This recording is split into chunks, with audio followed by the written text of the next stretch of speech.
Good afternoon and welcome to this session, Empowering Innovators and Startups for Global Good. My name is Jonas Klevhag from the Bridge by Altitude, and I will moderate the first half of this session, standing in for my colleague Jenny Korenko of Prosper Impact Consulting. The second half will be moderated by Mr. Barrett Parkman of XTC, the Extreme Tech Challenge. We have three parts of this agenda, these 90 minutes. First, we'll open with a keynote by Ms. Beth Bechtel, representing the global perspective of the UN.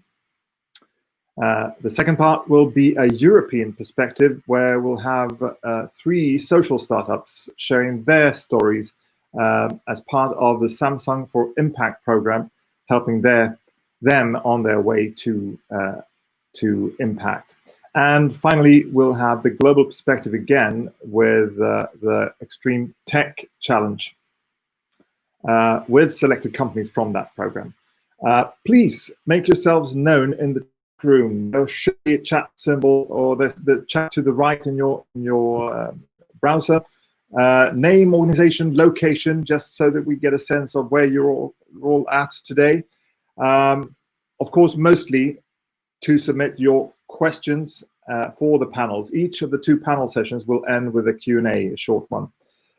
So, social entrepreneurship is growing across the world, whether it's because it's become a trend or merely because it's been defined and highlighted, or I wouldn't dare to guess, but I assume it's a bit of both. And regardless of which, this is a development that the world needs for sure. We have 17 sustainable development goals to achieve, and not a whole lot of time to do it.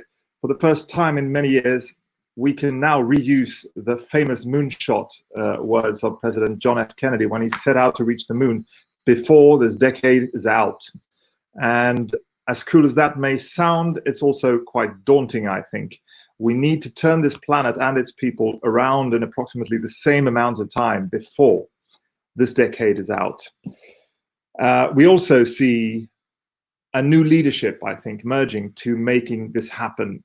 The startup ecosystems are taking the lead when traditional solutions either take too much time or simply don't acknowledge the challenge.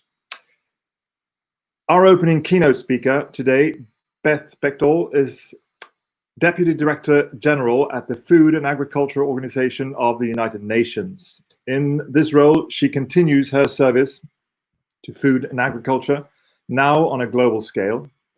Ms. Bechtel is responsible for FAO's partnership and outreach work, including partnerships and the UN collaboration. She also leads programs in the area of plant production and protection and oversees FAO's main technical advisory committee on agriculture. Here to speak on the importance of investing in the social impact ecosystem, Beth Bechtel, warm welcome. The stage is yours. Thanks so much, Jonas, and thanks everybody for the opportunity to be here. I guess I should say good morning, good afternoon, and maybe even good evening, depending on what time zone we're in. But I do want to thank the summit organizers and also Samsung for putting this important session together. Now more than ever, innovation and new partnerships or collaborations are required to address some of our most significant global challenges. I'm especially grateful to the opportunity, for the opportunity to speak to you, because this particular event and also our session topic truly represent an intersection of my own experiences and candidly my personal passions. Prior to joining FAO earlier this year, I worked for many years in both the private and public sectors in the US, encouraging innovation, nurturing startups, and fostering investments in food and agriculture. I also have to say here that I grew up on a 7-generation corn and soybean farm, and so personally know how agriculture can be a part of the solution to many of these global challenges. It should not always be viewed as the problem. I also well appreciate that farmers, regardless of their size or their geography, are also themselves innovators and entrepreneurs.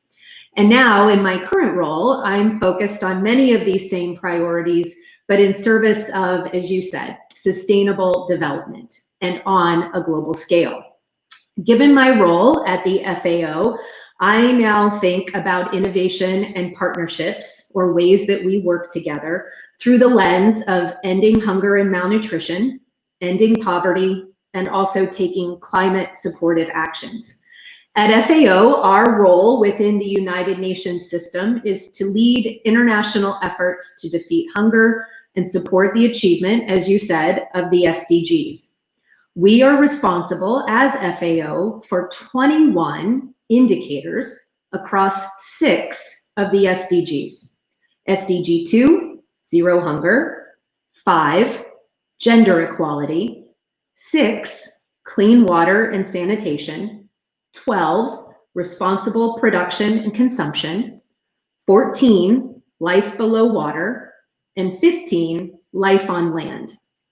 We work together with our 194 members or countries to support technical assistance programs, provide data and analysis, and support policy development in over 130 countries worldwide.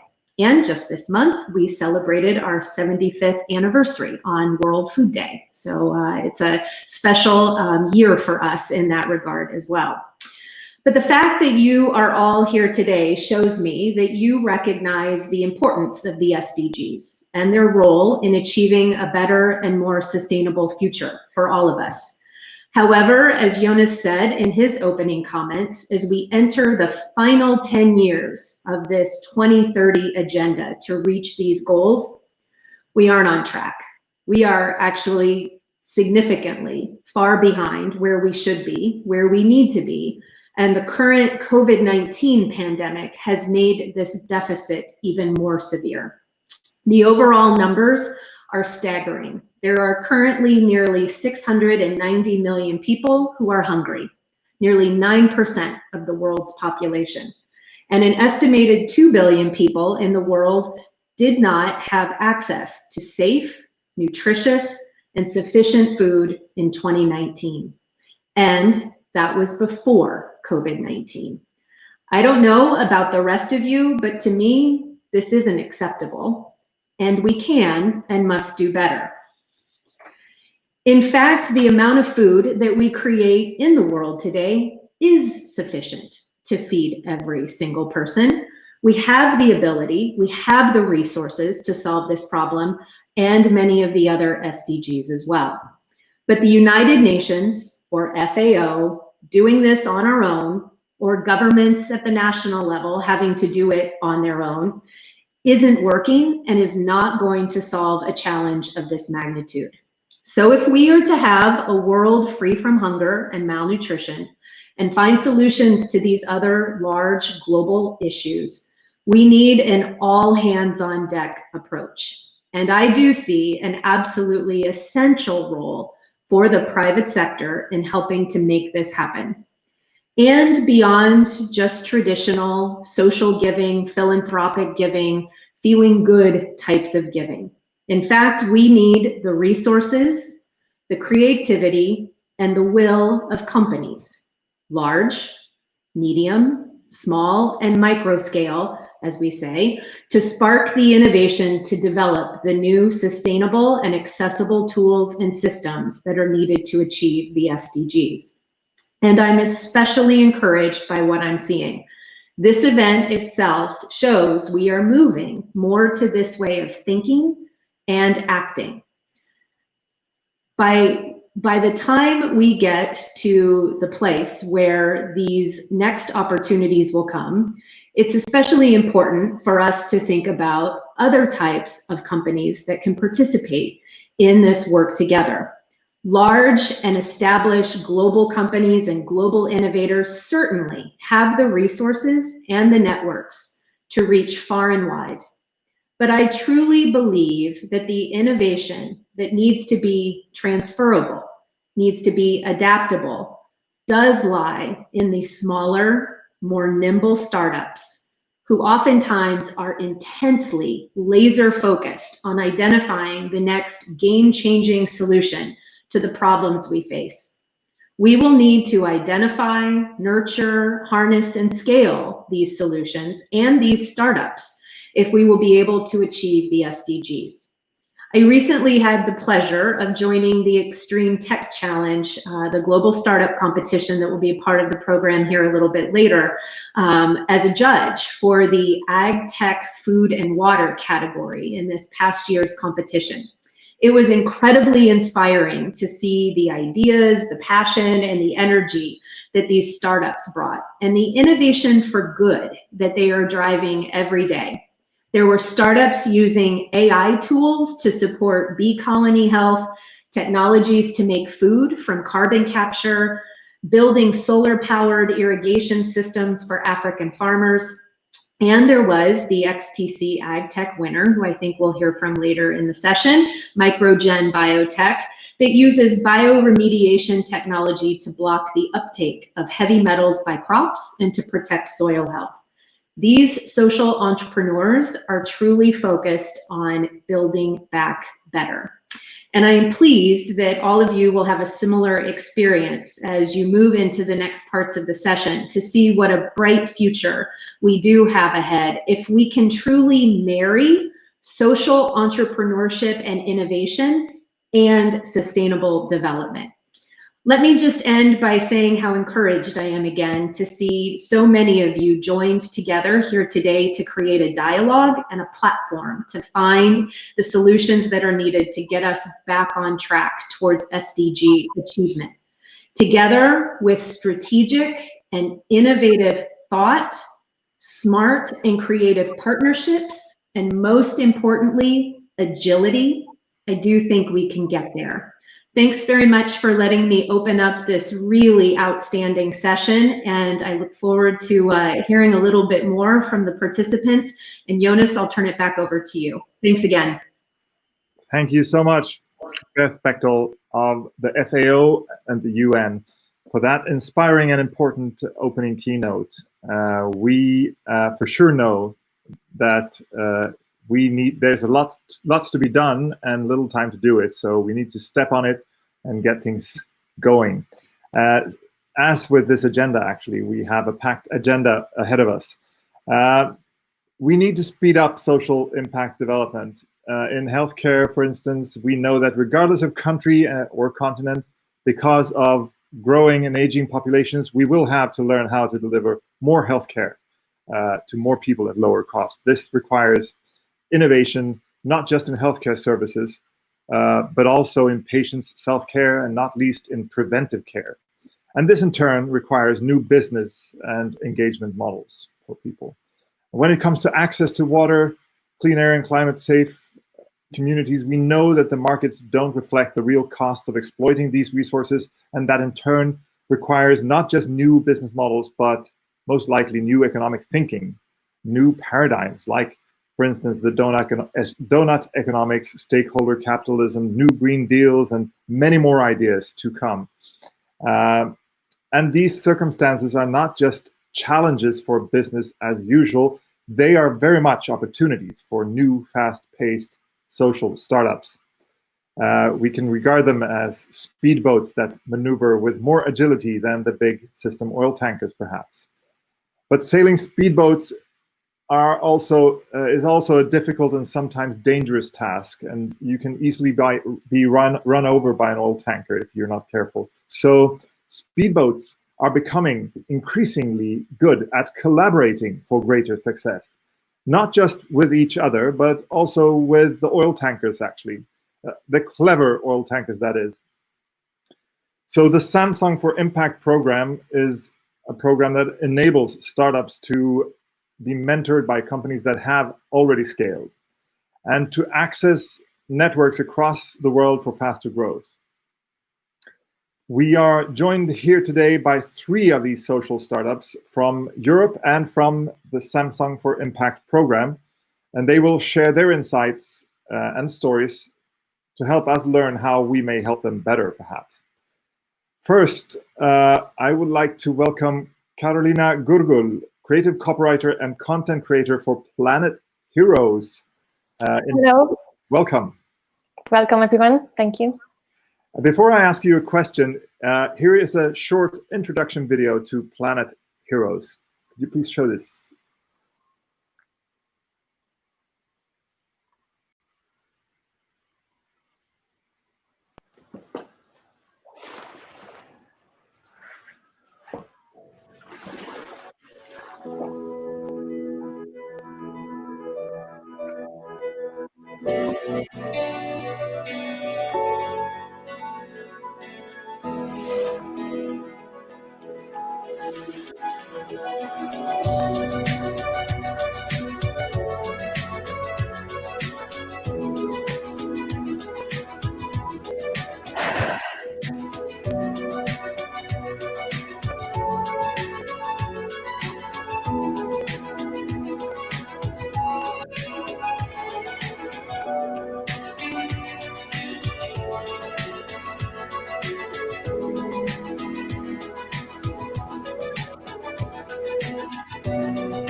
Wow, thank you for showing that or sharing that video, that introduction with us, Carolina Gurgul. What would you say differentiates a social startup from other businesses? Well, hello everyone. As I can speak on behalf of all the team, like every team member from Planet Heroes, what differentiates us is that we sell not only the product, which we understand as a tool, but also we sell the idea or the attitude towards climate action and climate problems that needs to be solved. So what is most important, that social impact is at Planet Heroes' core. It's not only environmental project, but also social and educational, and we understand our business model, let's say, as trying to educate people, to create communities and create certain behaviors and sense of responsibility. And as an extra to this, we also serve a tool, which is our platform that everyone in the world can use. And so it's a platform for communities to sign up to and create their own community to actually contribute to this huge task of cleaning up the planet from plastic waste. Yeah. How can you then make money out of this? Well, as a platform, as a startup, of course, we have to be sustainable and have a business model to be able to thrive and evolve. So actually, the whole Planet Hero platform and startup was able to be established and evolve thanks to private funds that our investors and founders invested at the beginning to get it going and make it active. So now it's on, now it's available for anyone in the world. Not only because you said about local communities, it is for communities, it's for everyone, also for individuals, and also for like big businesses and companies, because they can help to do something good and solve certain problems with their CSR budgets. So our platform helps and gives a tool also for businesses. But back to your question, yes, we were able to start by private funds from our investors. And right now we charge a fee, which is like the minimum rate. It's few percent from every donation that is sent on our platform. Okay, well, thank you so much for that brief introduction. We will get back to more issues on developing and scaling a business, a social business like yours, in a few minutes. But I would also like to introduce our next startup on the panel, which is or the entrepreneur, which is Luca Randazzo, CEO of Product Development and Clinical Operations for Emovo Care in Switzerland. Are you? Hello, everyone. Super happy to be here in front of you. Welcome. So before we ask you a question, let's look at what is Emovo Care about. Can we please get to see that introduction video as well? Thank you. Emovo is a full assistive device that can both actively open and close the hand to perform simple functional exercises for people with limited hand function.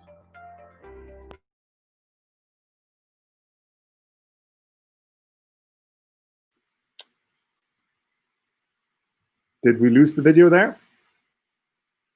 Or is it just me? The No, execution, the body attachments, and the controller.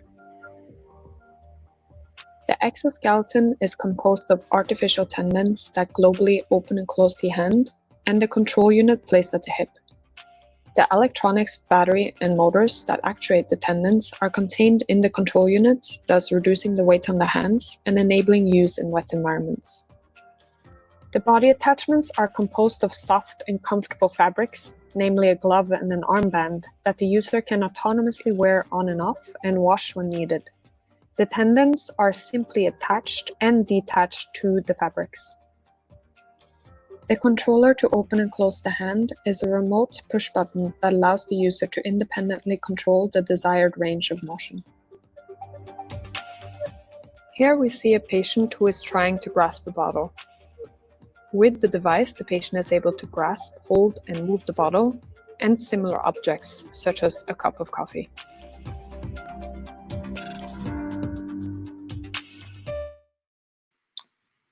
Wow. Thank you, Luca, for sharing that introduction video. So this is a completely different kind of social innovation, and obviously providing a huge difference in life quality for the users or the patients or the customers that you have. How do you make sure? How do you measure that, basically? How do you measure life quality in that sense? Can you even use that kind of output to grow as a business? Yeah, sure. So actually, again, thanks everyone for being here. Super happy to be in front of you.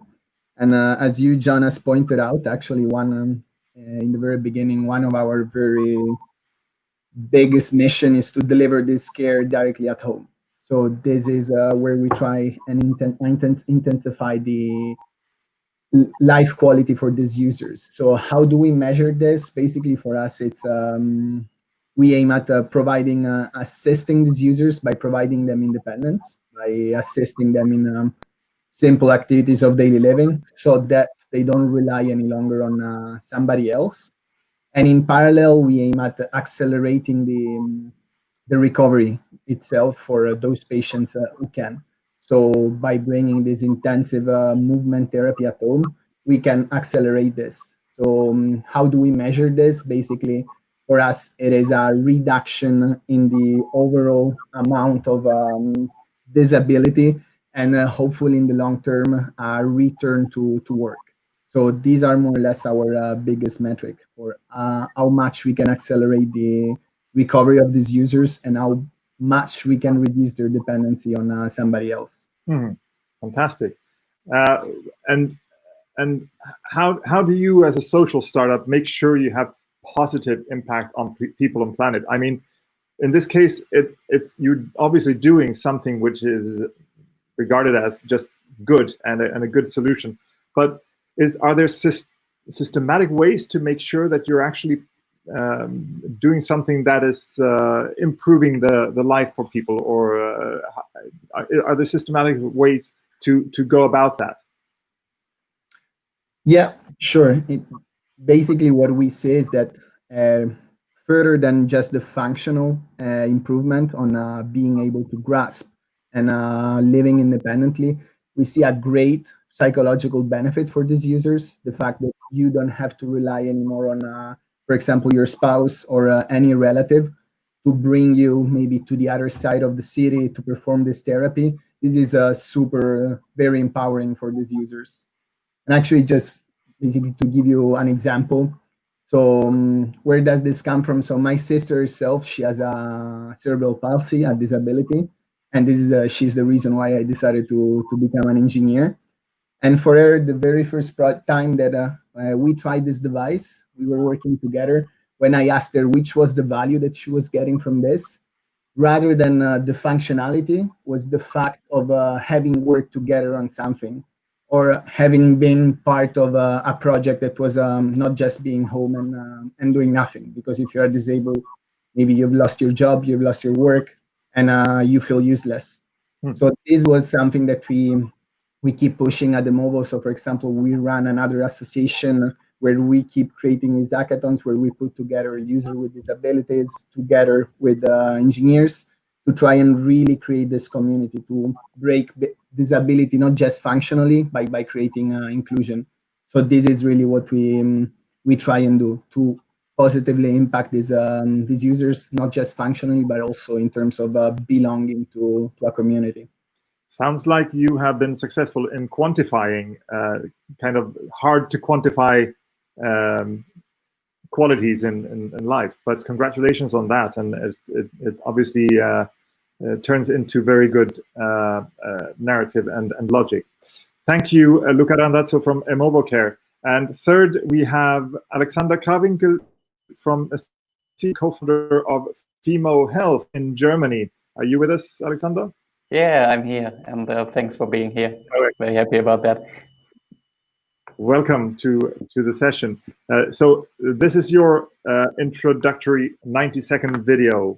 Can we play that, please? Wir sind FIMO Health und wir entwickeln eine digitale, datenbasierte Lösung für Fatigue. Und Fatigue ist ein Folgesymptom von verschiedenen chronischen Krankheiten, wie Multiple Sklerose oder auch Krebserkrankungen. Und diese Fatigue führt bei Betroffenen dazu, dass kleine Aktivitäten, wie zum Beispiel eine Dusche oder ein Spaziergang, so erschöpfend sein können, dass die Patienten danach über Stunden oder auch über Tage nichts mehr machen können. Wir sind ein 7-köpfiges, sehr diverses Team. Wir haben unsere Backgrounds in den Bereichen der Medizin, Psychologie, aber auch der IT- und Tech-Entwicklung und im Business Development.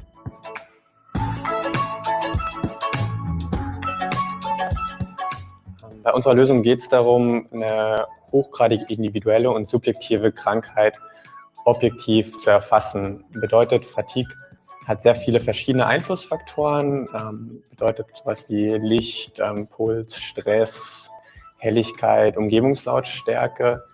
Und im ersten Schritt erfassen wir diese Umgebungsfaktoren und messen die Fatigue, um dann der Person Zusammenhänge aufzuzeigen. Der zweite Schritt, da wollen wir dann Vorhersagen treffen, wann diese Erschöpfung eintritt. Das bedeutet Planbarkeit im Alltag, was für viele von uns selbstverständlich ist, aber für Patienten, die an Fatigue leiden, eben nicht.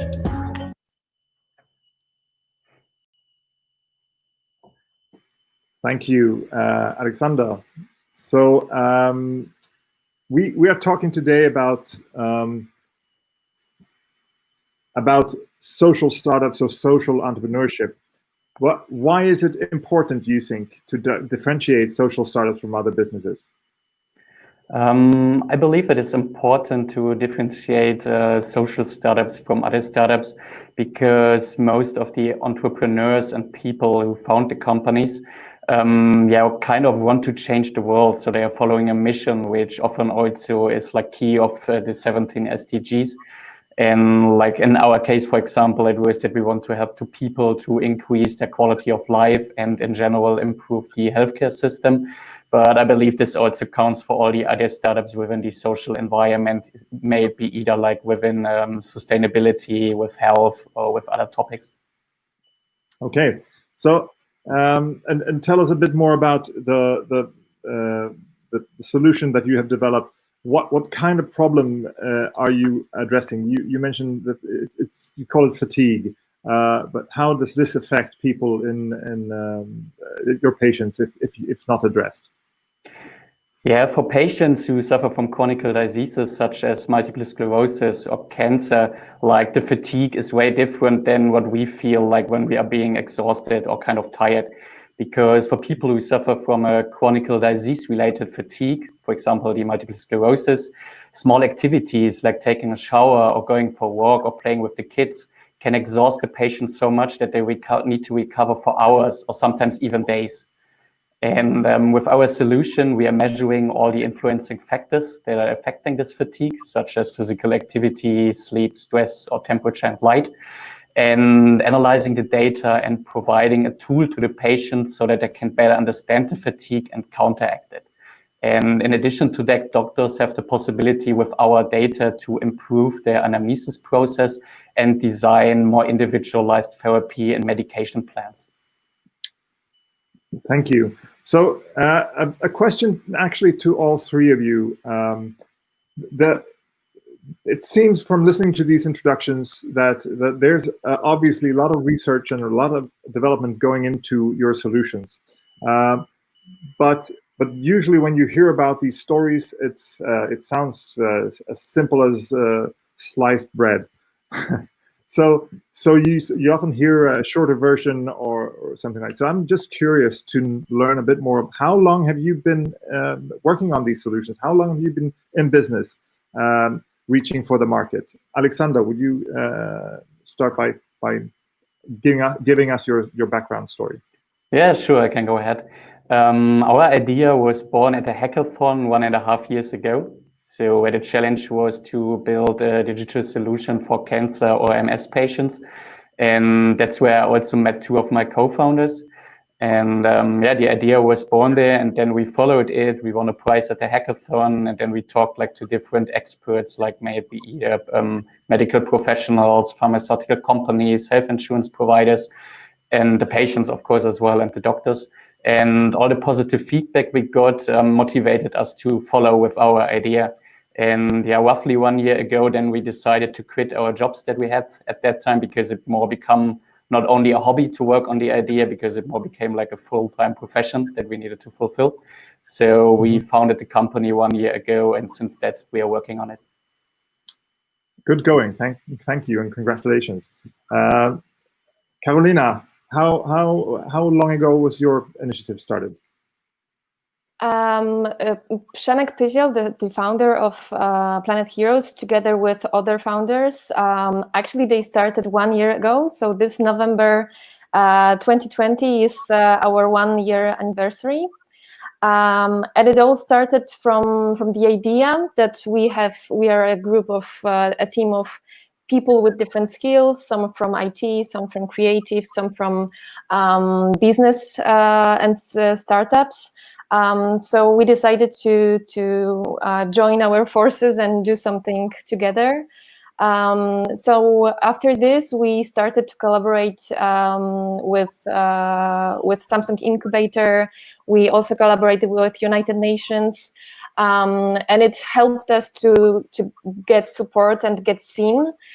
Take part in different events and workshops. We took part in Economic Forum, and then we won the Best Impact Award in Budapest. And since then, it all started to develop pretty quickly. Yeah, so it all took more or less 1 year. Fantastic! I'm so impressed. I would have guessed more like multiple years, given what you've achieved so far. But okay, so 12 months, and how many communities and users to this point? It was probably in the video, but... Sorry, you were saying? Sorry? How many communities or users do you have to this point? Since for 1 year, we have over 4,000 projects from different countries. From Asia, Africa, and Europe. So yeah, we are very happy. Very impressive. Thank you so much. And Luca, how about you? What's your founding story? How long is it? Yeah, now I guess I feel like the old man. So myself, what I did my PhD research on this topic. So this has been for me a lifelong project to try to develop solutions that can compensate where bad luck happened. So I did my PhD on developing the core technology of this device. And then for the last 2 years, we've been trying to transform this into a product. So it's a medical device with all the hurdles that this implies from the regulatory perspective, clinical, technologically wise as well. But yeah, we have been working on this full time for the last 2 years. Amazing. And I would have guessed that all of you actually would have been in business for 3 to 4 years, given the achievements you've made or reached. So we were a bit onto some of the metrics I asked you, I think. for metrics. In normal businesses, we usually look at the financial metrics quite thoroughly, but you have to include other kind of metrics as well to actually be able to capture the social value that you create. Could you share with us a bit more insights in what kind of metrics that you have set up for yourselves, Carolina? Well, of course, we collect basic data about the amount of new projects on the platform from certain world regions. We collect our metric is also the amount of trash being collected in total. We also use artificial intelligence to identify the types of trash. So this is also our data, our metrics that we want to develop and work more profoundly on. To know exactly what kind of litter is being collected and in certain parts of the world.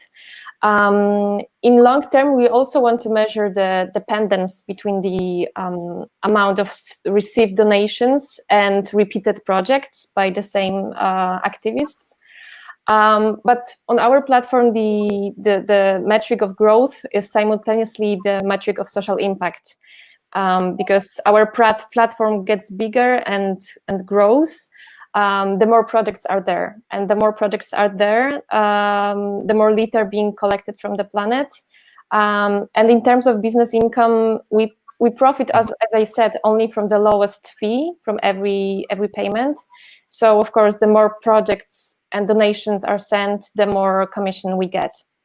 So yeah, these are our main metrics we have. Thank you. And Alexander, what do you say? Do you have metrics that are not that conventional for normal companies that you've used in your growth? Yeah, definitely. We are following different metrics there as well. Like we are trying to measure like the quality of lifetime that we can give back like to the patients suffering from fatigue. And we are working there like with different scientifically proven questionnaires and tests that are usually used in clinics and hospitals. And that's a good metric for us on the one side. And on the other side, but this is more maybe like a traditional metric within the healthcare environment, is that we are trying to reduce the costs like for the healthcare system, because that will bring us also to a sustainable business model in the future. Okay, so there you can actually, by using the metric of how to reduce costs for the traditional healthcare system, you can then quantify and connect your social impact with conventional financial growth. Yeah, exactly. We see a good link there. So you've achieved so much in so little time, and yet you have so much more to do ahead. What are the scaling obstacles, the main scaling obstacles for you as a company? Luca, you would please share with us what lies ahead. What are the challenges that you see? Yeah, for us, the biggest challenges are definitely the need for scaling our distribution across different countries. Every country has different healthcare systems, therefore different reimbursement schemes. So this is one of our biggest challenge, how to go for different regulatory frameworks. But this, fortunately, we are seeing homogenization around the world. But our biggest challenge is definitely on the making sure that our distribution can be scaled to different countries with different healthcare coverage and reimbursement schemes. Okay, thank you. Carolina, what are the major scaling issues or obstacles that you face in your journey ahead? Well, we are a global startup because litter and pollution is everywhere. So we want to reach to all the small communities and local communities in different areas, especially the ones that are very polluted. So our barrier is language. That's why we launched the Planet Heroes Ambassador program. So for us to be able to scale our business is to reach and have as many ambassadors as possible. It can be like local activists. It can also be local business or company that will help us to cooperate together and spread the idea and also to know the specifics of local waste management, of waste management in certain cities, in countries. So yes, this is our plan for the near future, to launch and develop the ambassador program all around the world. Wow, so that's your plan to scale by using the ambassador approach. Alexander, what lies in the plans ahead for you? Yeah, of course, we also want to scale to other countries in the future. Like, we are a medical device now within the European Union. Right now, we are just focusing on the German market, but I guess in the future, we also want to enter other European markets. But we are facing the same issues that Luca mentioned already, because like all the healthcare systems are so different from country to country. Like in the European Union, some of them are similar, but even they're quite different. But then if you want to enter, for example, the US, then you need to handle with the FDA. And if you want to go to China or other Asian countries, then they have other regulation. And this could be one of our biggest hurdle. But we believe if you once make it in the European Union, because here the regulations, for example, for data protection are the highest, then you can make it in other markets as well. Okay. So if you would address either the larger corporations like Samsung for impact in the programs, or the policymakers, what would you rather see that they could do to help you on your way to scale? Let's start with Luca again, please. Yeah, I guess here I would link it to more or less what you mentioned in the beginning, Jonas, on these speedboats versus big old oil tanks. What we see as a startup is very difficult to go and access to regulatory, like speak to regulatory stakeholders, to the insurance schemes, to the people at the governmental level that make this kind of decisions. So, for example, one of the big values that we got from the Samsung for Impact program was this large network that would have been definitely impossible for us to build. So this possibility of being connected pretty quickly to important stakeholders across different industries, whether it might be decision makers at insurance bodies, private or public.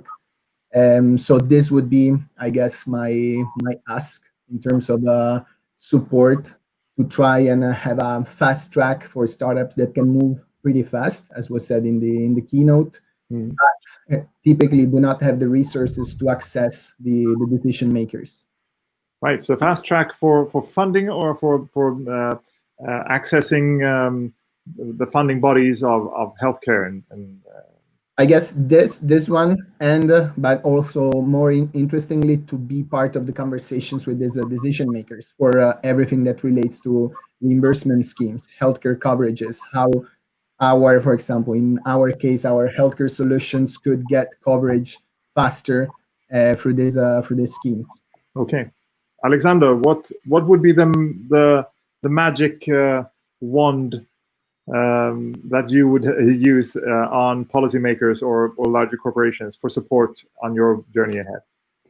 Yeah, I guess I again have to contribute to what Luca said, because I guess that would be also the thing that could help us the most, like kind of having a fast track program, like to the different stakeholders involved in the healthcare market and environment. This would be very useful for us, and this was also one of the benefits that we had from the Samsung for Impact program, for example. Okay, so access to the business models, or to the business, to the traction on the market is basically the traction, the stakeholders, the market, exactly. Okay, fantastic. Yes, totally understandable. And Carolina, what would you use the magic wand to achieve, or to make the policymakers change for you?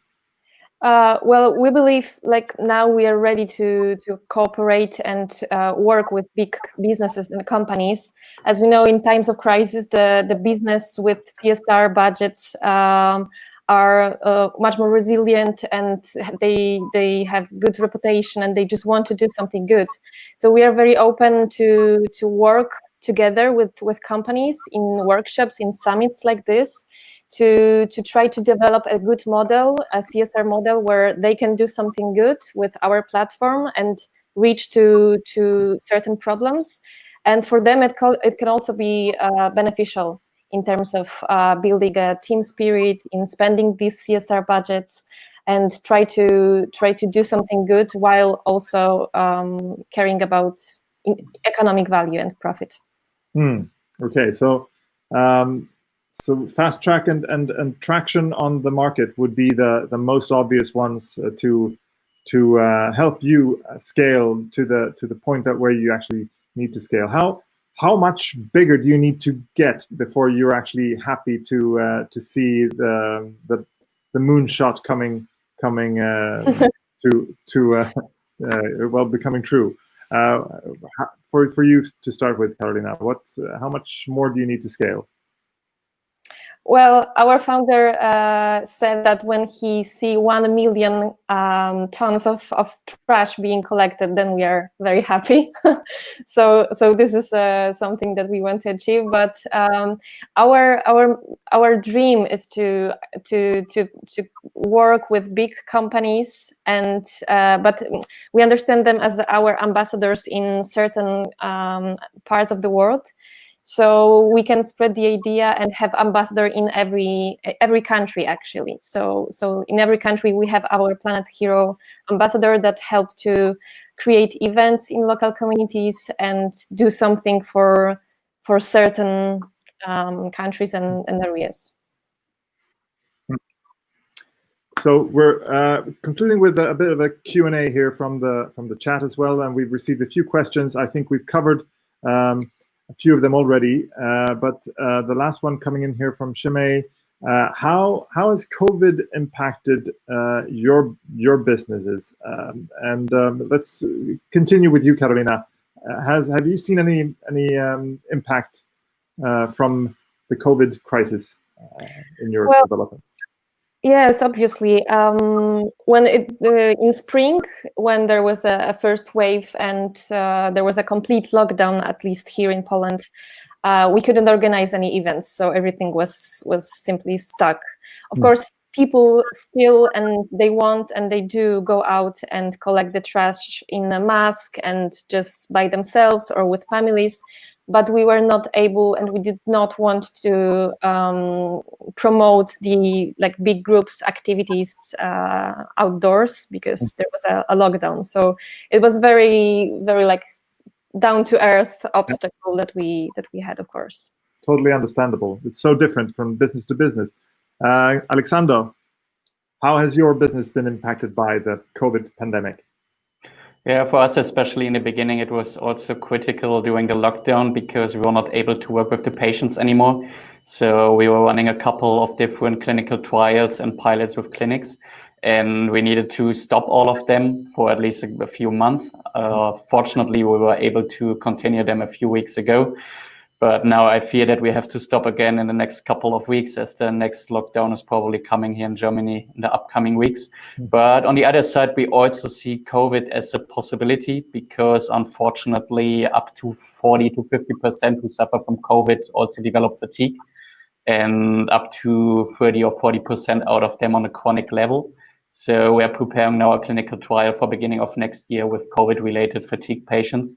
And as I guess COVID will stay in the future as well, we hope that we maybe can help patients there as well.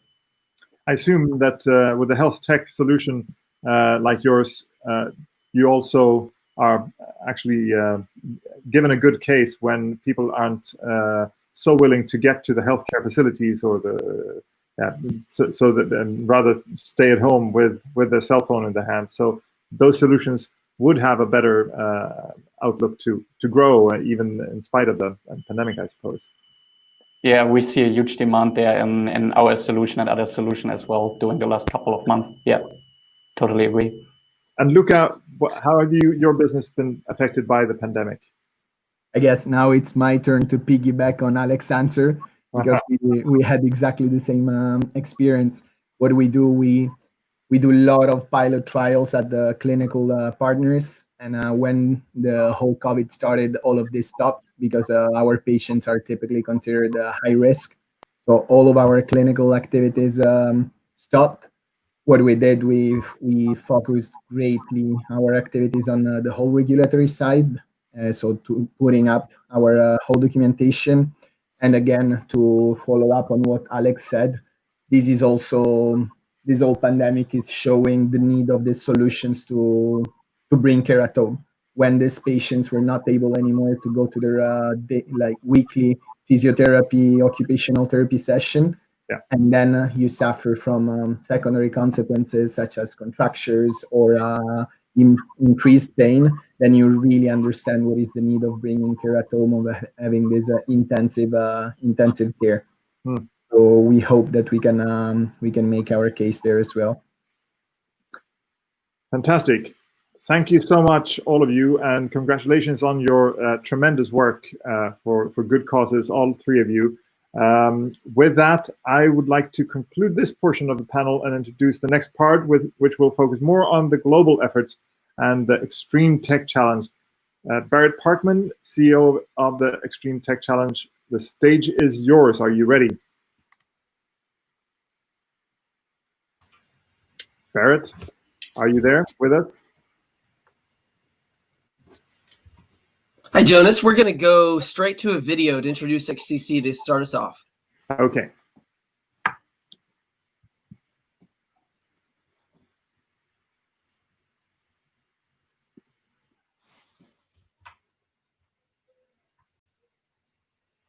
Healthcare accessible to everyone. I think we have really many difficult challenges that we are all facing. So what can you do about that using technology and changing our behaviors? The XTC was designed to help highlight companies solving for the world's toughest challenges. The United Nations Sustainable Development Goals gave us a fantastic framework. It's really a community. It incorporates big companies, universities, venture capitalists to help these companies get to where they need to go a little bit faster. XTC is important because it is a way of organizing a vast number of great ideas and great entrepreneurs that can support each other and learn from each other and mentor. Startups are very important to support innovation that is source of growth. Startups can be very fast, very free in thinking, that is very inspiring for the big companies, and therefore they bring a very nice facet to the entire game. By making a positive impact, you can also contribute to better business. And technology can be a contributor to enabling the stock exchange. The breakdown for XTC this year is phenomenal. We had more than 2,400 startups apply from 6 continents, more than 80 countries. They've been down selected to 52 finalists and 7 winners across 7 categories, plus a COVID award and a female founder award. And we want to give you as a startup the ability to be seen, be heard, and to build relationships that could carry you far into the future. We're really excited because the boot camp and everything, there's so many great speakers. We really appreciate the access to those resources. I thought I learned everything already through this many years entrepreneurship, but it's just revolutionary knowledge for me. Profitability is what drives sustainability and innovation. So XTC seemed to really recognize that. XTC featured the UN Sustainability Goals. That's something that we cared a lot about and really wanted to be in alignment with. It's always exciting to be participating in an event with a group of founders that are similarly focused really on global good. They're solving non-trivial problems, and that gives me the energy to get up in the morning and go do what I have to do. Startups are everywhere, across national boundary, across racial boundary. It's everywhere that we can encourage, and we want them to all join us. How can I improve the world? It will take innovation, holistic thinking, hard work, entrepreneurship, diversity, empathy, collaboration, persistence, focus, passion, action. Let's hope for a greater world by working together as one.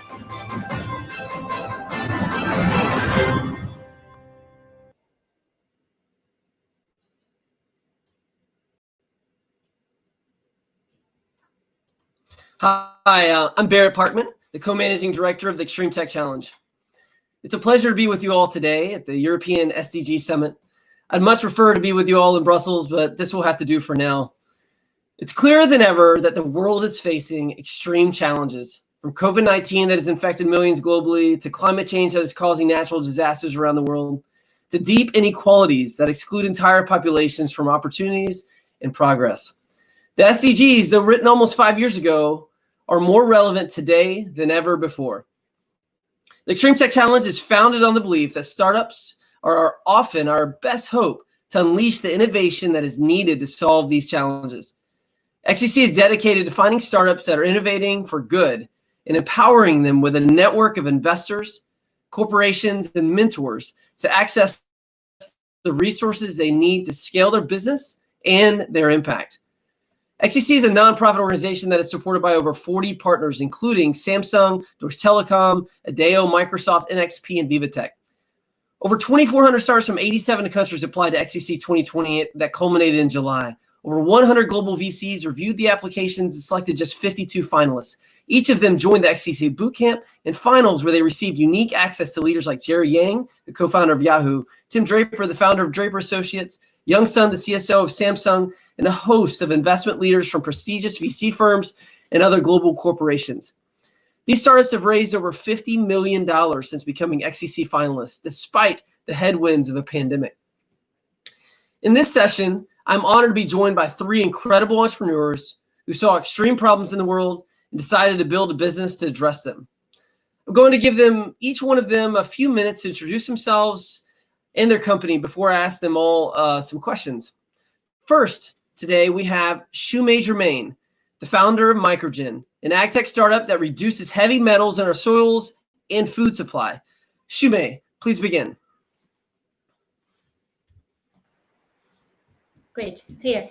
Hi, everybody. I'm Shumei Germain, and I'm the CEO and founder of Microgen Biotech. So our company, what we do is we develop natural microbes to reduce heavy metal in our crop, to increase the food safety, and at the same time to increase the yield of the crop, and also to increase the soil health as well. So how these ideas or this business startup first is I'm based in Ireland now. I was here since 2001 actually. So before I came to Ireland, I knew how severe in China the soil contaminated and the food is not safe. I knew from my families, my friends were all kind of stressed with the food quality, the soil quality. And when I come to Ireland, I did my PhD in this area to use natural microbes to reduce the pollutant in the soil. However, after my PhD and in 2012, and I was just thinking, and discovered actually this problem is not only in China, in those developing countries, also actually all over the world. For example, in Europe, children took 2 times higher toxic cadmium in their system than the legal level, and vegetarian people took 3 times higher of these toxic heavy metals than the legal level as well. So for example, cadmium and arsenic, they are extremely highly carcinogenic, and also they cause damage for kidney and brain damagement. So that's how in 2012, I gathered all my team, and we say, okay, here, let's save our children, and also we help other families globally to tackle the heavy metal problem in food and to make the food safer worldwide. So then since 2012 up to the end of last year, we have our product developed, and also we have our product registered with the Ministry of Agriculture in China. So since then, we have sales and revenues from that type of work as well. If you look at how our product, it's always some, people have questions how our product applied, how that integrates to the agricultural system. So it's very simple to apply our product. The microbes can be just a seed coating or spray, and then they are used frequently each season. So if we can go to next slide, just kind of last information here. So compare with our solution, if you think in the current solution in the world for solving this problem, including adding lime and other chemicals, and the big problem of that is it doesn't work. It's only have less than 5% reduction of this heavy metal in our food. At the same time, the causing reduction of the yield by 20-50%, and also here is the most important economically. It's not sustainable. It's cost over 3,000 euro per acre. Compare what we have achieved for last 4 years in field trials and also through our business development. Our product reduce the heavy metal by 50%. It can increase the yield by 8-20%, and also at the same time to increase the soil health and only cost 20 euros per acre, which means this product can be applied in the developed world and also developing world, and also, for example, in Africa. We have a big need for our product too. And so currently, like I said, it takes 8 years to bring where we are here. And for this year, after we launched the product in China, we got a really good amount of revenue, over 2 million. And also we have secured our first commercial deals and for US market as well, which use the product to reduce arsenic in rice as well.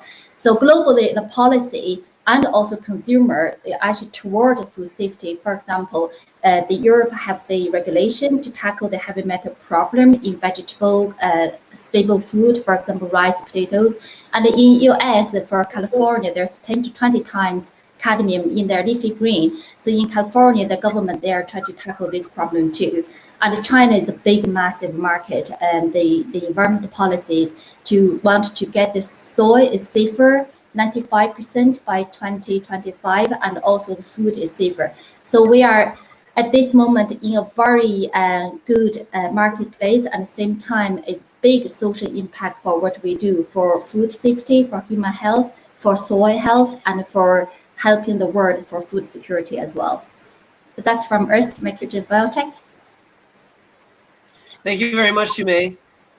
Next up, we have Alexander Putin, the founder of Spark Global, which uses AI to match food oversupply with local demand. Take it away, Alexander.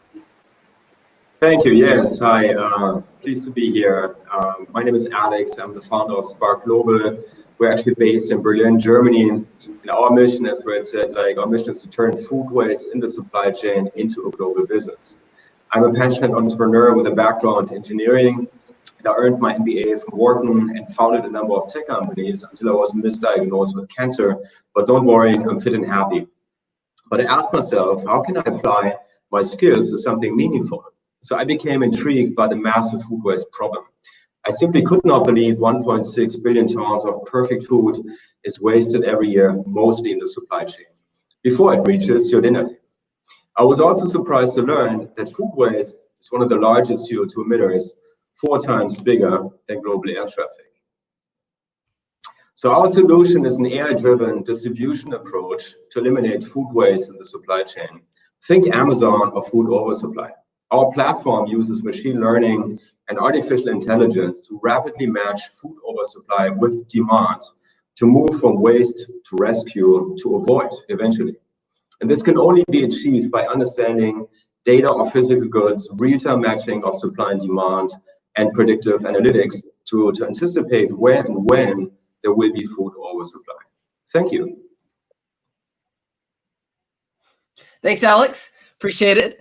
Next up, we have Guy Cashin, the founder of Rewire, which provides banking services for migrant workers. Guy, the stage is yours. Hi, everyone. Nice to meet you. Our vision is to become the leading neobank for migrant workers, where we are going to provide them with the essential financial services while incentivizing them and educating them to save more for a better future. Today, we're already serving more than 200,000 registered migrant workers throughout Europe and Israel. And while expanding, we're handling over $500 million every year. And our goal, other than the products we provide today of money transfer, accounts, and card, is also to provide our customers with bill payments, insurances, and savings solutions. Thanks, Guy. Awesome. So as you can all see, today we have some incredible companies doing impactful work here represented in food, agriculture, waste, and financial inclusion.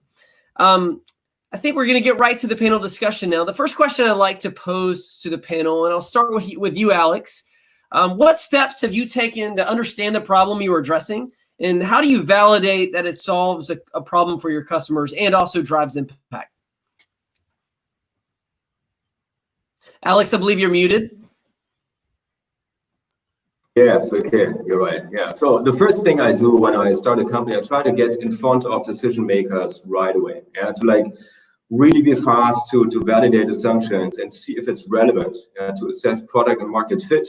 So, you know, in our case, when it comes to food waste and the supply chain, to reach out to wholesalers, to producers, to retailers, to really understand their agenda, to then take that as an input into like our pitch and then go back to them with a solution. Yeah, so that's critical. Yeah, so like to go really fast into assumption validation. Yeah, so you don't lose time, you don't build, you know, the wrong technology, let's say, to really interact with these people and to drive, you know, to build relationships and drive trust. Yeah, because in the end, like despite all the technology, you know, it's human beings, it's people, they need to connect to actually agree on a certain solution. Yeah, so that's step number one, to see, you know, is my thinking, is my idea actually relevant to these insiders and experts? Yeah, and I try to reach out to the senior decision makers right away because they, in the end, make the final call, as opposed to starting like, you know, in the long tail and waste time. Right on, Alex. So going straight to the decision makers, making sure you're incorporating their perspective. Shumei, do you have any additional feedback on how did you validate that your problem actually, your solution is actually solving the problem you're setting out to solve? Shumei, you're muted. Yeah, no, here we go. Well, we actually do take 8 years. For the first 3-4 years, we identify the problem. However, at that moment, I think all the social impact companies, we have difficulties and to raise money, and because for the investors, it's hard to where the customer is. However, at the very beginning, we knew this is a massive problem in China and in the developing country, especially for the cadmium arsenic problem, and especially in 2015, there's outbreak, so which is broadcasted all over China. So this is kind of open to public, how big the severe the problem of cadmium arsenic in rice. So at that point, I told my team, let's just focus developing the product. And if the product is working, then of course there's a market in there, because that moment China put a huge amount of government money to tackle this problem. So in 2017, so in 2015, it would take the 4 or 5 years to get the product developed. And also very, very important is we collect data from the field. So we trialed 200 trials in China and also outside China to get valid data. So at that point, for example, by the end of last year, we have all the data that valid is working, and we have our product registered. And this year, just from the sales we get from the market, validate how if there's a problem, there's a market, and our product, if we show the market is working, then we get revenue, get the business moving. And on top of that, if you look for Europe and the US market, it's at the very beginning, because this is not government support funding or have inject huge money for tackle the problem. It's all about consumer driven or business driven. So we knew we have to identify who in the value chain benefit the most for our products. So we identified food companies. So we are partner with the food companies or supply companies to tackle these problems. For example, the partner we have in the US, it's not farmers or it's not input company. It's actually between their food company, we try to tackle the problem and give the value for the food company, and at the same time for our product to get the most value from the market too. Right on, Shumei. I'm going to switch gears a little bit, Guy. I'm going to go to you with the next question. Is we all of you are building companies that are both addressing problems for users. At the same time, you're driving a larger social impact in some sense. How do you manage between the two objectives? Are they mutually exclusive? Are they one and the same? How does that impact how you lead your business, managing between the two priorities, essentially between, if I oversimplify, between profit and purpose? Are these at odds at times? And how do you manage it? Guy, do you want to take that first? Yes, definitely. So thank you for the question. I think it's a very interesting question, and the answer would be different per company. So I think in some companies you have a trade-off between the impact and profit. We are actually lucky to be in an industry where most of the value we can create has both the potential for profit and significant impact on our customers' lives and their families. There are some cases where there is some trade-off. For example, when we prioritize future financial solutions. For example, do we provide first saving solutions and insurances to our customers that, of course, have very high value? Or do we first create different type of credit solutions, which on one hand have value, but on the other hand can also negatively influence people's lives? So in most of the cases for us, we call it a double bottom line when we have both impact and potential profit. In most cases, it goes together in our case. There's very high correlation between the two. When there is trade-off, we usually try to go where there is an alignment between both of these cases. Especially, this is where we go first. And upcoming on our table, we have providing saving solutions to our customers, which we plan to both educate them on and incentivize them to use. Right on. Yeah. Right on. I think that's a great point you make. It's kind of different for every company in some sense. So moving on to you, Alex, how about yourself? How do you manage between profit and purpose? Are there trade-offs? If as specific as you can be, where some of those might be? Right. Yes. In our case, we like to be creative on the business model side. Yeah. So if you look at, as a side step, if you look at the big successful companies like Google and Facebook, they all run a triangle as a business model. Right? You have not just two parties. You have three parties. You have the consumer, you have the company, and you have, let's say, advertisers. Right. So like one party is paying the bill, the other party enjoys like a product for free. So that is something I learned as an entrepreneur, because most of my companies I set up as a B2B2C model, just like Facebook and Google. And so to balance these parties, takes a lot of creativity to number one, generate revenues, make profit, but also to allow one party, let's say NGOs in our case, to be integrated into that system to benefit, without having to pay a huge deal. Yeah, so that triangle we're running at Spark to say, like, number one is like we monetize the food. Yeah, so we need to make a profit, we need to pay our folks, we need to pay salaries, we need to invest into technology and so on. So like revenue is a must, yeah, to have like a solid, creative business model. But at the same time, we need to integrate parties like NGOs to consume food, for kitas and kindergartens and schools and so on, at a lower price. Yeah, so we call it a mixed model that has the benefit to like be more relevant to supply chain participants. Yeah, but to really balance that triangle, that's the key challenge, and that is something I would encourage any social entrepreneur to think. What is my trend, like my business basically. So I'm not depending on just one party and to maximize profits so I don't get killed, but to balance 2, 3, 4 parties, let's call it stakeholders, or like an ecosystem even, to really scale my mission. Yeah, right on. So really thinking through the business model, I think that's absolutely critical for especially, I mean, really all companies obviously, but social impact startups, I think sometimes they're always very passionate about the problem, that sometimes the business model comes second.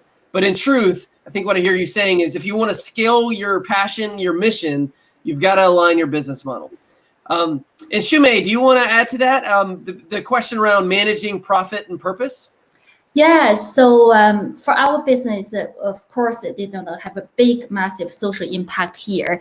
But however, we are very lucky. We knew that because our business is for clean up the soil, for improve food safety.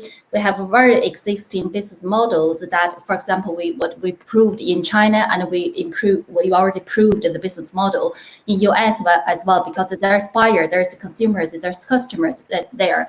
So it's all, with ours, we never think it's not a problem for us to make profit or even make huge profit for building the long-term business. The biggest thing I'm setting up with the team is the team, our company, everyone is built in our gene, our bone is a purpose. So we'll make sure that our company, the purpose is to build a great company that's to a great enterprise to benefit people and benefit to our environment, especially the soil. So with that purpose, it's built in everybody's mind, built in the genes of the bones of everyone, and that make our team, when we are carrying out the business, the project, we make sure the input, the benefit we get by applying our product is more than what we actually taking from the environment. For example, I told it because it's especially in China, there's a huge amount of massive projects that we can take in. However, I need to let the team say, okay, sometimes taking risk, but when you're taking risk, we have to think in what the benefit we contribute to people, contribute to the soil. However, if we don't contribute, even this 50 million profit we can get, we're not taking that project. So that is like for the ground purpose our company have to build, and the profit is coming itself. It's proved already from our business model. Right on. Yeah, absolutely. One aspect that we haven't touched on yet around, especially when it comes to scale. In order to scale your mission and scale your business, you typically, generally, almost all startups have to raise capital to do so. And actually, you've all been extremely successful at raising significant amounts of capital. I think between the three of you, you've raised tens of millions of dollars in capital to scale your companies. At the same time, many startups, all startups, especially social impact startups, I think have struggled with raising capital, especially maybe in these moments when there's a lot of headwinds from coronavirus. What have all of you done so differently that has brought about such positive outcomes on raising capital? And I think I'll go straight to Alex here to kick us off with that question. Right, yeah, so that's an interesting question. And just like on the business model, you need to be creative. Yeah, so like we bootstrapped our company for 2 years to really make sure we're not raising capital too early, too quickly. You know, we want to take our time to really validate the assumptions before we invite investors into our business, right? So yeah. Bootstrapped 2.5 years. We just raised our 7-digit seed round finally in light of COVID-19 turmoil in the industry. Yeah, so like at a difficult time, basically. I also knew as a serial entrepreneur, you know, this is not the typical VC case we have. Yeah, so like it involves logistics, involves a lot of technology investments, it involves, you know, people, parties, you know. It's not a straightforward software case that that people know. Yeah, so like I knew I had to like find new ways to reach out to guys, you know, who connect with our mission. Yeah, and so I turned many stones. Got curious. I reached out to many family offices. Yeah, so like entrepreneurial families who are potentially established. They run their own business. Yeah, they potentially made a fortune in the back, in the past. Yeah, so I try to connect to these people who also think like entrepreneurs. Yeah, so different mindset. Like we are entrepreneurs, they are entrepreneurs. You know, there's a similarity in thinking and approaching how to scale a business, much different from the traditional VC approach, let's say. Yeah.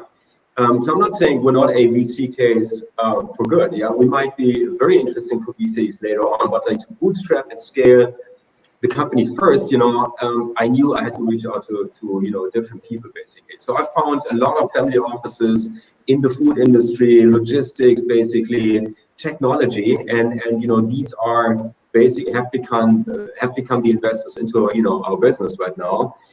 So I would encourage all of you guys to like be creative on like who do you know, yeah, and I'm not saying like reach out to the biggest names, but really try to connect to individuals. We call them champions, yeah. So somebody who actually connects with the mission is a champion for us, and they don't have to be with big name companies necessarily, but they understand you. There's a good chemistry. Basically, they get aligned with your mission, and to really get aligned and achieve maximum impact together.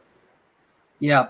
I think you bring up a lot of good points and really lay out somewhat a strategy for many entrepreneurs that may be in the audience around trying to make sure you understand your business model first, have that flywheel in effect so you have a good story to tell investors. Then the next step is to think through who are the best investors for your product that will understand your problem very well and have a passion around it. Because maybe, and it may not be traditional venture capitalists, it may be family offices, it may be family offices with experience in your space. So I think these are some great points to take away. Guy, what do you have to add here on raising capital? I'll add that we have the luxury of being a good fit both for for-profit VCs and impact VCs. I think the two here again are not mutually exclusive. Many VCs and many corporate investments try to optimize some of their investments, at least portfolio, to impact companies. So with some VCs, we would emphasize the for-profit aspects. With other impact investors, we would emphasize the impact first, because in reality, we are in both of these cases. I think that also we are right now in the final stages of our Series B, and I think that the more we grow, the more our impact becomes significant in these discussions, because usually the larger corporations and VCs would also want to allocate some of their funds in either a double bottom line company or an impact company. Right, right on. And yeah, so actually all of you have were actually category winners of XCC, which again, to all the audience, what that means is out of 2,400 startups, we selected 52 companies. These were among the 7 or 8 companies that were the winners from XCC, and they won specifically their categories. And so my question to Shumei next is, how has XCC and also programs like XCC, you don't only have to, you can call out some other programs as well that you might have been a part of, helped you to scale your business, help you to access investors, help you to overcome these many challenges that you have as a relatively early stage startup? Yeah, I already told Barry a couple of times. I can't thank enough for XDC. As the dog here is not bragging, it's a real benefit for our business. Let me see back before XTC. We have a good support from the Ministry of Agriculture in China, and we knew, okay, our business will pick up in China because we have the TUPA registered. And also we did raise the Series A and prove in the market our product and technology is good. However, and we knew our next big hurdle is how we can scale. You know, previously we have a 0 to 1. And our next big hurdle is how we can scale from 1 to 10 or from unlimited growth and no ceiling up. So after XTC, we actually, within a month, we have about 100 emails from VCs, and I refuse most of them to speak because we already have money and we already have a skewed amount of revenue. Just after XTC, we have another 1 million revenues come from China. And also we extract all the, you know, like information from even from potential business from Africa or India. So this is all about the brand, the reputation we got from winning the food ag tech sector and also winning the Female Founder Award. And let's just go back to which are the most scalable business in China. So if previously they say, okay, this technology from Europe and they raise money, that's good. And after XTC, we are as the top company in this area. And also we were invited to speak to United Nations FAO with XTC. And that brought us to this country highest level of our reputation, the best technology. And that's, you know, our team in China, we are very enthusiastic. Our company, next development is going to IPO in China, and then we're going to have no ceiling development scaling. So this wind of winning XTC will last us at least 3 years for the big momentum for scaling the sales, the revenues, and we attract a lot of talents to join our team. So really thankful for XTC, and I hope everybody who's listening to me have started joining there is really give a big jump after that. Thank you. Thank you so much, Shumei. Thank you. I think it must be said that you're building an amazing business, and we're really happy to be just a part of your journey. And Alex, do you have any additional feedback on how programs like XTC has helped you to scale your business? Yeah. So when we moved into the XTC finance, we were actually in the middle of raising our seed round, as I mentioned. And you know, XTC obviously gave us a lot of visibility, which was great. But before XTC, we're actually flying under the radar, especially in Germany, while validating our assumptions and building a prototype. You know, if you looked at our website before XTC, was rather generic, and so people said like, "What are you guys actually doing? Yeah, we don't comprehend." Yeah, and so after XTC, because our video was public and you know, like it was mentioned what we do and so on, which is absolutely fine. People said like, "Oh, okay, now I get it." It's like it gave us the visibility we actually needed to actually close our seed round. So that moved in parallel. And despite, the funding and financing context, like we, increased our network. Like for the first time, I was actually in touch personally with Jerry Yang, the founder of Yahoo, and many more built time. So it was an absolute fantastic opportunity to, tap into, vast network of XTC and make personal connections to see like who's out there to actually, help us propel forward and build the company. Yeah. So, and that is something I really enjoy to like, be in touch or like, have dialogues with people who are motivated, ambitious, basically, to then team up. SDG number 17, it's all about corporations and alliances, yeah, to team up and really crack a problem together. Awesome. Thank you, Alex. I'm glad, very excited to watch your progress, especially after a number of investors came in after XCC. And Guy, why don't you have the last word before we go to an audience question? No problem. I'll say that usually competition and challenges and programs could be a lot of time spent on them. I can say that XTC was one of the most cost efficient for us in terms of time spent. After less than 1 month from winning the fintech category, we actually closed an investment with a very high profile investor. It was Jerry Yang, a previous CEO and co-founder of Yahoo. And in general, it opened up a lot of exposure to more VCs. And unlike Shumei, I did not refuse that many of the emails. So we did get to them. And especially in a COVID-19 world or post-COVID-19 world, what we really need to do with VCs that we don't even meet is get them to trust us. And I think XTC really helped us with that. We are actually closing an investment now without meeting any of the investors investing in us. So I think credibility and trust are critically important. And especially in a time like that, when you can't really fly and meet many of your upcoming investors. Awesome. Thank you so much, Guy. It's great to hear all of your stories and to see that the program XCC and others like them are helping you to scale. And we look forward to continuing to do that with all of you. At this time, it looks like that is about all the time. We have one question from the audience, I believe. It looks like it's a question for Alex. The question is, for your solution, distance is obviously one of the biggest challenges. How do you mitigate distance within food quality? In other words, how do you ensure that food travels the least possible while retaining the best quality of food? Question I think you often get, considering the time difference and how food is perishable. Yes, indeed. So, like, during funding, that was a question I got all the time. I say, like, how do we ensure that we maintain quality, logistics, that's heavy duty, basically. And so number one is like, because we talk, food is perishable, like we all know this, right? It goes bad at some point, yeah? However, like if you have the requirements in mind to say like, they need to be cold chain, when it comes to transportation, especially in summer, when it's hot outside. Yeah, so we adhere to all of these requirements, of course. Yeah? As a startup, it's not expected from us to like meet professional industry requirements, but we do, yeah? We even excel to say like, well, don't look at us as a startup, yeah? We are at eye level, yeah, to like be your professional partner, even for big guys. Yeah, so like our launch partner is actually the biggest, most successful retail chain in Germany. Yeah, so like if I came across as the small startup and taking shortcuts all the time, basically, no way there would be a partnership. Yeah, so like we made sure from day one, basically, we meet at eye level.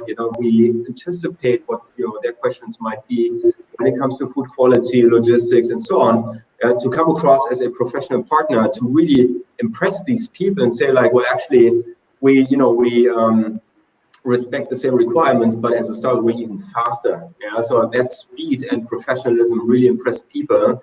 To build more partnerships, to onboard more suppliers, to onboard more demand partners, basically. But as you pointed out, like food is perishable, yeah. So like compromises on that end, yeah. But that also requires from us to really think through the process. What are the questions we're getting from these people, basically? How do we anticipate? How do we prepare for this? How do we actually construct our launch operations such that no one ever doubts the quality of our process. Thanks, Alex. And I think that's all the time we have for questions right now.